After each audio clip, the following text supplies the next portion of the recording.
Bang. Ini kali beta langsung saja kirim video yang berkaitan dengan masalah hukumnya Bapak Muhammad KC yang lagi viral di YouTube. Jadi silahkan menonton dan beta minta bosong kalau menonton tuh jangan melompat-melompat atau skip supaya bisa tahu informasi yang sebenarnya. Oke. Nah, terus yang kedua jangan lupa like dan yang belum subscribe silahkan subscribe. Selamat pagi Indonesia, Sabang sampai Merauke dan juga sahabat-sahabat di Eropa, Amerika dan Australia yang sedang mendengarkan live dari kami.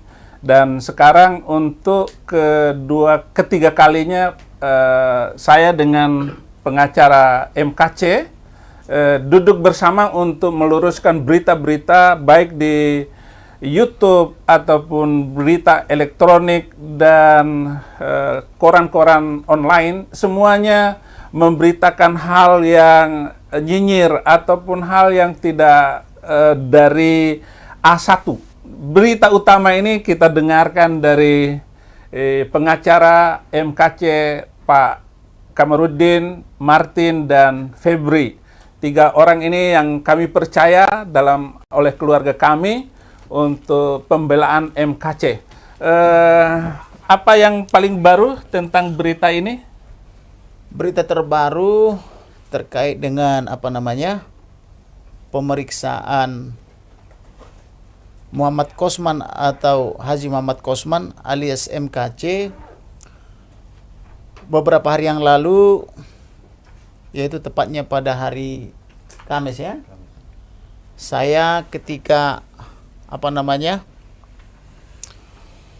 mengajukan saksi-saksi untuk diminta keterangan di lantai 15 dalam perkara lain, tiba-tiba perwira menengah senior dari Propam Mabes Polri bertelepon kepada saya.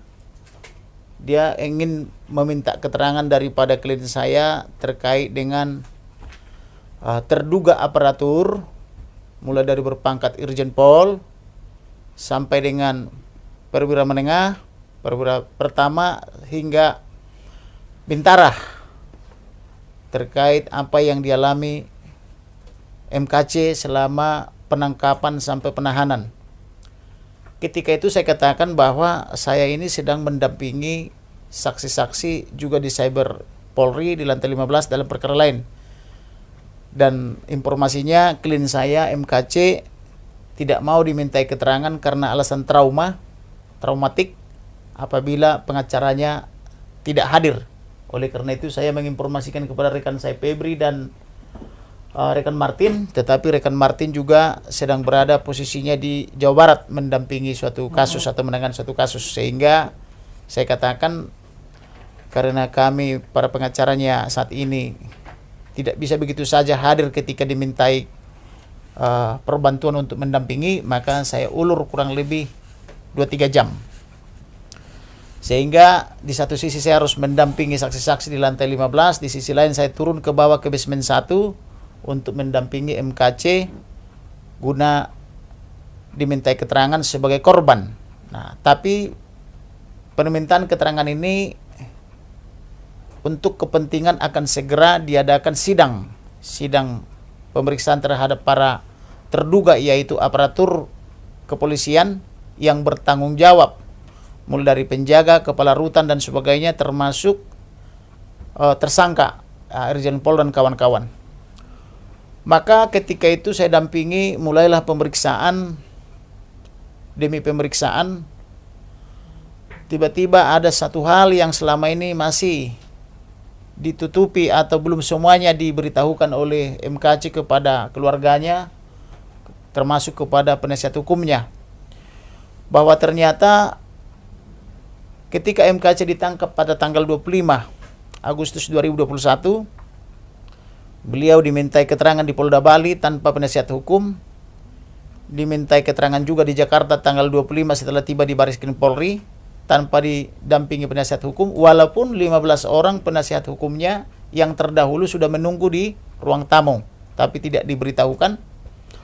Kemudian tengah malam dimasukkan dia ke ke rutan Bareskrim Polri, dan di rutan Bareskrim Polri itu sudah terencana semua niat jahat mereka atau dugaan kejahatan mereka. Pertama, seluruh sel dibuka, tidak ada yang digembok, dan itu sudah saya periksa sendiri, saya lihat sendiri bersama rekan-rekan saya maupun keluarga di CCTV yang diperlihatkan oleh penyidik Dirtipidum. Bagaimana mereka semua leluasa keluar dari selnya dan semua berkumpul di satu sel, yaitu di sel nomor 11. Sel nomor 11 itu adalah tempat ditangkap dan ditahannya MKC. Kemudian ada lagi informasi tambahan dari klien saya bahwa gembok yang dipakai untuk menggembok atau untuk mengunci sel daripada MKC adalah gembok nomor 14. Jadi gembok nomor 14 dipakaikan ke sel nomor 11. Harusnya 14 ke 14, 11 berpasangan kepada 11. Kemudian diberitahukan lagi yang paling mengagetkan bahwa yang pertama kali masuk ke dalam sel nomor 11 di ruang MKC ditahan itu adalah seorang yang terpapar aksi radikalisme, intoleransi dan atau dugaan terorisme, yaitu ketua atau salah satu ketua Laskar Jihad.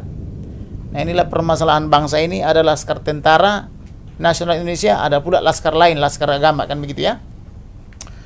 Ketua Laskar Jihad ini mengkomando, diduga berinisial M,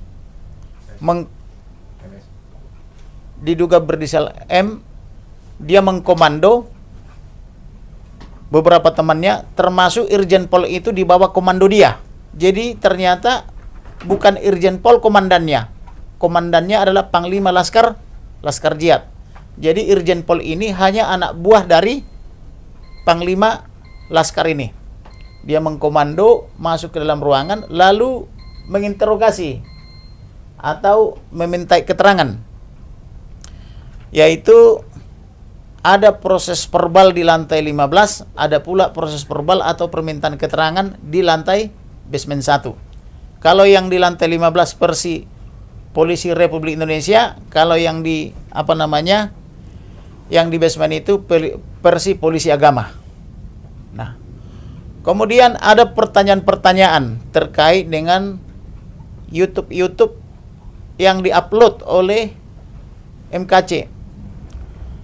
Pertanyaan pertama terkait dengan pertanyaan tentang jin, sebagaimana dimaksud oleh surat 72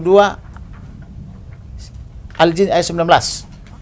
Itu ditanyakan apakah itu ada atau bukan. Ketika MKC menerangkan bahwa itu ada, si penanya ini tidak yakin bahwa itu ada.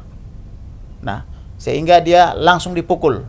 Mana mungkin ada itu, kamu ngarang-ngarang aja, langsung dipukul wajahnya atau mengenai juga pelipisnya. Itu yang memulai pertanyaan dan pemukulan itu adalah Panglima atau terduga Panglima Laskar Jihad dari ormas tertentu. Setelah dikomandoi oleh Panglima ini, maka dihasut juga anggotanya, yaitu terduga Irjen Pol NB. Ikut juga bertanya, menanyakan hal yang lain yang juga ada di dalam YouTube daripada atau konten YouTube daripada MKC. Lalu MKC menjelaskan bahwa ada itu, saya hanya membaca saja, silakan dibuka, ditunjukkan bacaannya, tetapi si sang jenderal Irjen Pol NB ini tidak percaya, juga melakukan pemukulan. Sebagian lagi yang lain mengikuti, ada yang menginjak, ada yang memukul, dan seterusnya. Dan semua berlari tumpah ruah dari sel-sel yang lain ke sel nomor 11. Tapi ajaibnya tidak ada polisi yang berseragam, padahal terekam sangat baik. Tidak ada yang tersembunyi. Dan rekaman itu pun terbuka karena inisiatif kami ketika kami menginvestigasi ke lantai 9 bahwa ternyata ada CCTV yang sangat canggih di lantai 9 sehingga tidak mungkin lolos dari pengamatan daripada petugas jaga, kecuali petugas jaganya itu pergi entah kemana. Lalu MKC ini berteriak-teriak minta tolong gitu. Lalu Panglima Laskar Jihad itu bersama dengan Irjen Pol mengatakan, Irjen Pol LB, percuma kamu berteriak karena malam ini tidak ada polisi yang berjaga. Malam ini polisi tidak ada yang berjaga. Jadi kamu mau berteriak apapun percuma. Kira-kira begitulah bluffing daripada Panglima Laskar Jihad yang berinisial M ini dan Irjen Pol. Kemudian sang jenderal atau terduga jenderal ini atau Irjen Pol NB ini membawakan, mohon maaf, feses atau tinja atau tai. Kemudian menutup mata daripada si, ini yang berita terbaru ini, berdasarkan pemeriksaan Propam, menutup mata daripada si MKC, kemudian memaksa membuka mulutnya. Lalu mohon maaf, sekali lagi 1000 kali mohon maaf, ini ada di dalam BAP Propam, lalu menyuapkan atau memaksa atau menjejali atau mencekoki feses, tinja atau tai ini ke mulut daripada MKC dan memaksanya harus ditelan. Inilah kengerian yang sangat luar biasa. Saya tidak mengerti pendidikan dari mana diperoleh orang-orang ini untuk bisa sanggup dan tega melakukan itu, memaksa seorang hamba Tuhan untuk memakan itu feses atau tinja secara paksa. Ada yang berperan memegang tangannya, berperan memukuli, ada yang berperan mengintimidasi, ada yang berperan membelaping bahwa percuma berteriak, tidak akan ada polisi malam ini karena semua petugas polisi malam ini dibebas tugaskan, artinya tidak akan ada yang melihat. Kemudian mencekoki atau menyuapi dengan tinja tadi untuk dimakan. Setelah dimakan baru mereka puas. Kemudian karena fesesnya juga berserakan di mana-mana, baru diperbolehkan untuk cuci tangan, cuci muka, karena berauran juga sampai ke muka, ke kepala dan ke baju, termasuk ke dinding dan ke dipan. Dan itu mereka lakukan di atas dipan. Ada yang berdiri menginjak, ada yang memukul, ada yang menteriaki dan seterusnya. Kurang lebih begitulah yang dialami oleh MKC. Kemudian sang jenderal juga di ruang yang sama di sel 11 juga cuci tangan. Setelah itu terulang lagi terus penyiksaan itu. Jadi penyiksaan itu kurang lebih terjadi pada tanggal 26 Agustus 2021, sekira pukul 1 dan terus berulang-ulang hingga pukul 3. Nah, sudah puas mereka menyiksa. Pagi itu barulah ada tahanan yang lain yang baik, yang hatinya baik. Mereka membantu membersihkan kotoran-kotoran atau feses itu, baik yang ada di dinding, yang ada di dipan maupun yang ada di lantai. Ada juga sebagian yang baik dari antara tahanan itu memberikan parfum untuk memparfumi ruangan itu karena saking baunya yang dari feses yang beredar itu. Habis itu MKC sudah kelelahan, kesakitan dan sebagainya, tertidur hingga sore hari. Tidak ada petugas yang membangunkan hingga sore hari.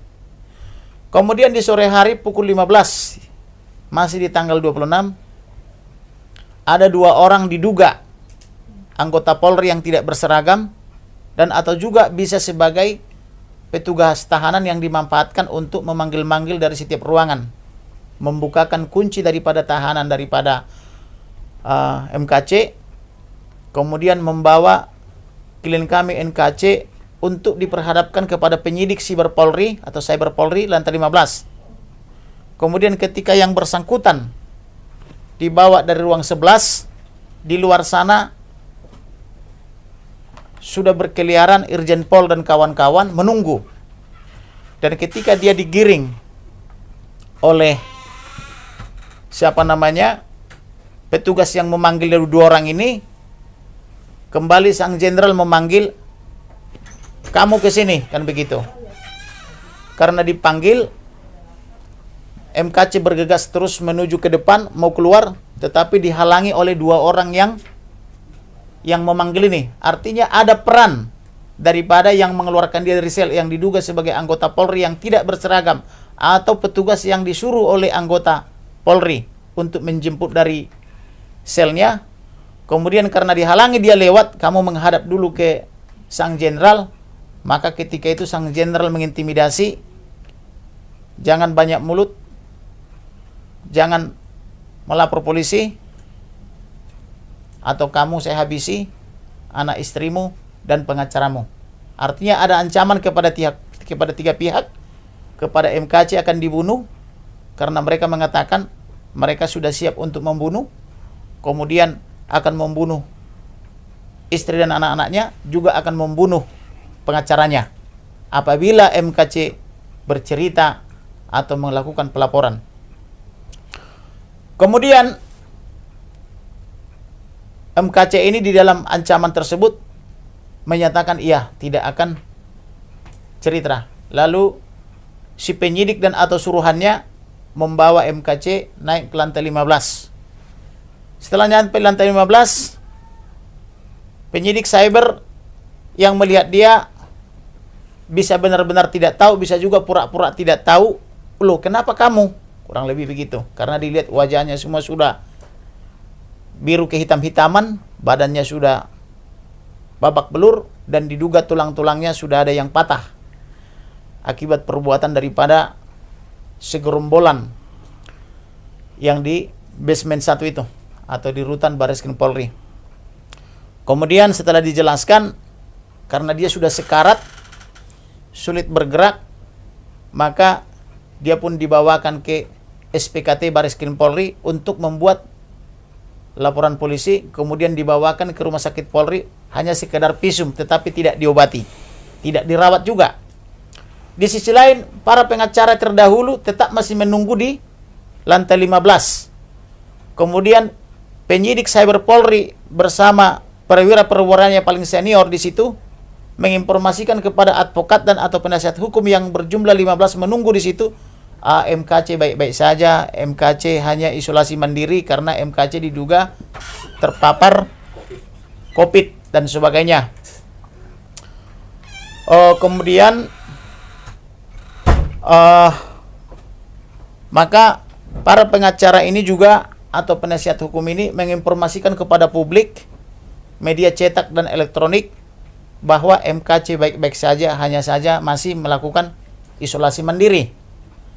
Nah, ini menurut hemat kami ini adalah penyebaran hoax atau penyebaran berita bohong yang bersumber dari perwira-perwira senior cyber Polri.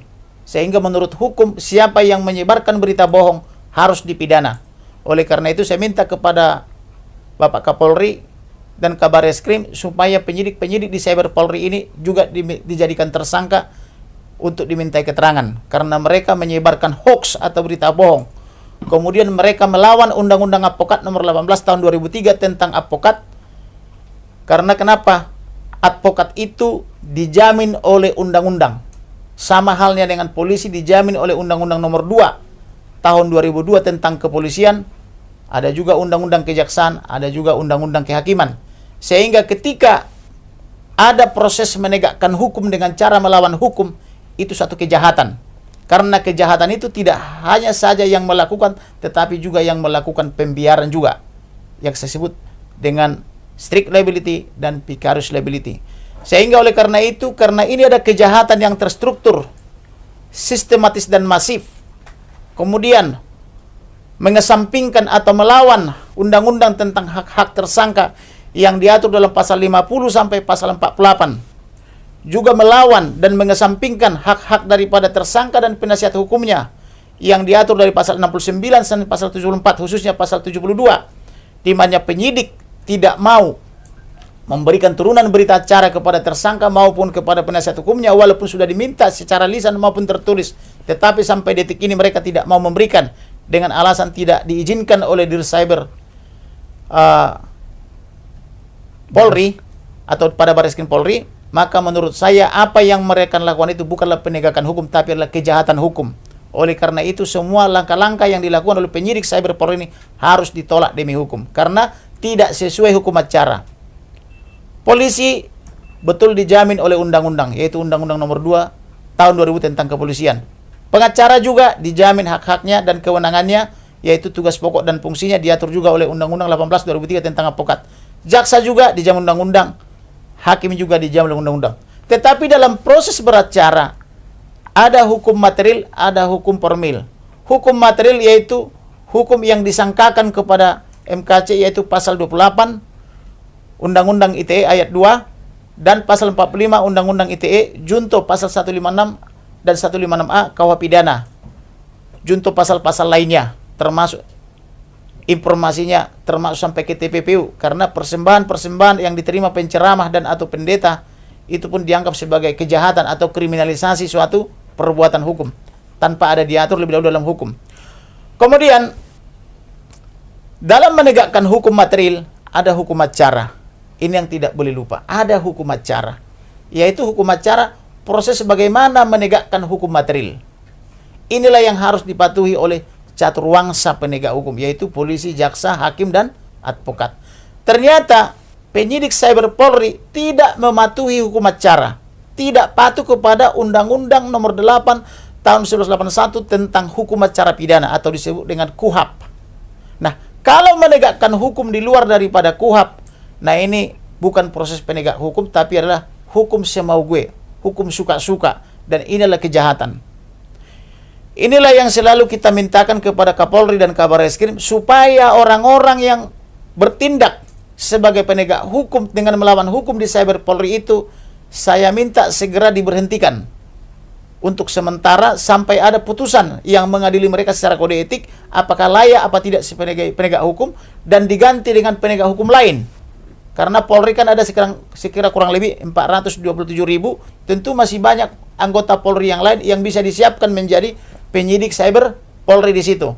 Dan saya minta kepada Kapolri dan Kabarreskrim supaya semua penyidik yang sudah terpapar di Cyber Polri ini segera dinonaktifkan dulu, supaya kebenaran material terungkap, supaya keadilan tercapai, dan supaya kepastian hukum ada.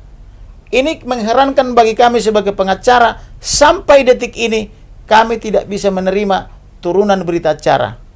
Mengherankan juga bagi kami, di mana hak tersangka berhak untuk berobat. Apalagi dia yang disiksa juga oleh penyidik-penyidik Polri bersama dengan Karutan Polri di ruang Barreskrim Polri atau di ruang tahanan Barreskrim Polri. Tetapi sampai detik ini tidak dibawa berobat, walaupun kami mohon secara tertulis maupun secara lisan, dan kami mohonkan juga kepada Presiden, kami mohonkan juga kepada Ketua DPR, kami mohon juga kepada Ketua MPR, kepada Jaksa Agung, kepada Ketua Mahkamah Agung, termasuk lembaga-lembaga lain, termasuk Komnas HAM, LPSK, tapi semua petinggi lembaga negara ini semua diam saja. Ketika kami belum bersurat, semua mereka cari panggung di media cetak elektronik mengatakan silakan minta perlindungan hukum kepada LPSK. Langsung kami sambut setelah kami jadi pengacaranya, tetapi setelah kami kirim surat kami sampai detik ini belum dijawab dan belum juga ditanggapi. Oleh karena ini, supaya negara kita ke depan semakin baik, supaya tidak ada kemunafikan, dan supaya tidak ada kace-kace yang lain, maka kita perlu melawan penegak-penegak hukum yang bersifat melawan hukum perbuatannya. Kemudian selain kasus MKC ditutupi 2-3 minggu kepada pengacara yang sebelumnya, mereka selalu mengatakan ke publik, menyatakan bahwa MKC isolasi mandiri, MKC baik-baik saja. Ini adalah kebohongan publik. Kebohongan publik tidak boleh. Karena kenapa? Anggota Polri itu adalah representasi daripada negara. Mereka tidak berhak untuk berbohong, tidak berhak untuk berdusta. Karena mereka telah menikmati gaji mereka dari pendapatan kita, yaitu pajak, maka seharusnya mereka jujur dan berterus terang kepada masyarakat Indonesia, tidak memberikan kebohongan-kebohongan. Karena mereka kenapa? Mereka adalah pengurus-pengurus negara kita, khususnya pengurus di institusi Polri, yang seharusnya bertindak jujur dan berterang serta transparan. Kemudian MKC pada tanggal 26 dalam keadaan menderita kesakitan, dalam keadaan sulit bergerak, tetap dimintai keterangan hingga pada jam 23 setelah dikeluarkan dari rutan pada jam 15. Ini juga kejahatan. Seharusnya meminta keterangan adalah kepada orang yang sehat, bukan kepada orang yang sudah tersiksa, yang sudah remuk badannya, yang sudah babak belur mukanya, seperti yang beredar di berbagai media sosial. Artinya, perlakuan mereka ini sangat tidak bisa diterima secara hukum.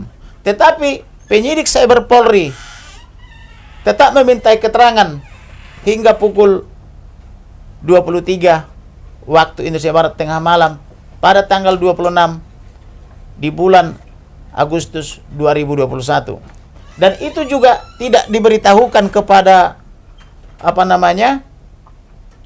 penasihat hukum atau advokat yang sudah menunggu di lantai 15. Seolah-olah tidak ada pemeriksaan MKC mulai dari penangkapan tanggal 25 sampai tanggal 26. Sehingga rekan-rekan saya advokat yang menunggu di luar, mereka nyaman-nyaman saja dan memberi informasi kepada publik bahwa MKC belum bisa ditemui, belum bisa dimintai keterangan atau belum bisa diperiksa karena alasan isolasi mandiri. Demikian dan seterusnya. Sehingga pada tanggal 15 September, karena beberapa kali pengacara gagal tidak berhasil bertemu dengan MKC, setelah pergantian 2 kali pengacara, maka kami pada tanggal 15 September 2021 resmi menjadi pengacara atau penasihat hukum dari MKC. Dari situlah dalam 2-3 jam kami investigasi dan saya minta kepada penyidik Cyber Polri, saya calon advokat yang bersangkutan, saya minta dinaikkan ke lantai 15. Waktu itu informasinya masih menyatakan isolasi mandiri. Saya katakan saya tidak peduli. Saya tidak takut COVID. Coba naikkan. Saya mau bertemu beliau. Saya mau lihat dia menandatangani surat kuasa. Saya tidak mau titipkan surat kuasa kepada penyidik. Saya mau lihat. Dan saya harus interogasi dulu yang bersangkutan sebelum menandatangani surat kuasa saya. Maka oleh karena itulah, sebelum rekan-rekan saya yang lain, sebelum keluarga dan sebelum Pak Saipudin datang, MKC sudah dinaikkan ke lantai 15. Kemudian setelah dinaikkan, kami diberi kesempatan untuk bertemu, tetapi dalam keadaan pengawalan yang sangat ketat. Artinya tidak diberi ruang dan waktu untuk bertemu 4 mata dengan MKC. Kemudian saya bertemu MKC di ruang penyidikan dan meminta anggota Polri meninggalkan kurang lebih 5-10 menit supaya kami ada hak privasi. Barang 5-10 menit. Tetapi penyidik Cyber Polri menolak dengan alasan harus dikawal. Jadi diperlakukan seperti terorisme. Kemudian kesempatan bagi saya, maka saya interogasilah MKC ini di hadapan penyidik perwira pertama dan juga dikawal penyidik perwira pertama 2 orang di belakang. Maka saya tanyalah semuanya, mulai daripada kapan dia dilapor, terungkaplah bahwa dia dilapor tanggal 21 dan ditangkap tanggal 25 Agustus 2021. Dari sini saya dapat menggambarkan bahwa orang yang melaporkan ini adalah orang petinggi negara ini. Karena terbukti dalam 2-3-4 hari sudah melakukan penangkapan sejak dilaporkan. Pertanyaannya, kapan mendiknya dilengkapi? Mendik itu administrasi penyidikan. Kapan dilakukan penyelidikan? Kapan dilakukan pemeriksaan atau pemanggilan saksi? Karena memanggil saksi itu butuh waktu 2-3 hari paling singkat. Kemudian kapan dilakukan gelar perkara? Kapan dilakukan peningkatan status menjadi tersangka? Dan mengapa tersangka tidak diberi hak untuk memberikan hak jawab sebagai terlapor atau calon tersangka? Seharusnya dia dipanggil dulu sebagai saksi, dimintai keterangan supaya duduk persoalannya itu jelas. Ada versi pelapor atau versi korban, ada versi terlapor atau terduga atau tersangka. Seharusnya demikian. Tetapi yang dilakukan oleh penyidik Cyber Polri adalah langsung pergi ke Bali menangkap tanggal 25, kemudian langsung memintai keterangan, kemudian membawa ke Bareskrim Polri, kemudian mengatur segala sesuatunya itu di lantai bawah. Tidak ada polisi yang berjaga menurut CCTV dan sesuai dengan apa yang dikatakan oleh Panglima Laskar atau terduga Panglima Laskar termasuk Irjen Pol yang mengatakan bahwa pada malam hari ini percuma teriak-teriak karena tidak ada petugas polisi yang berjaga.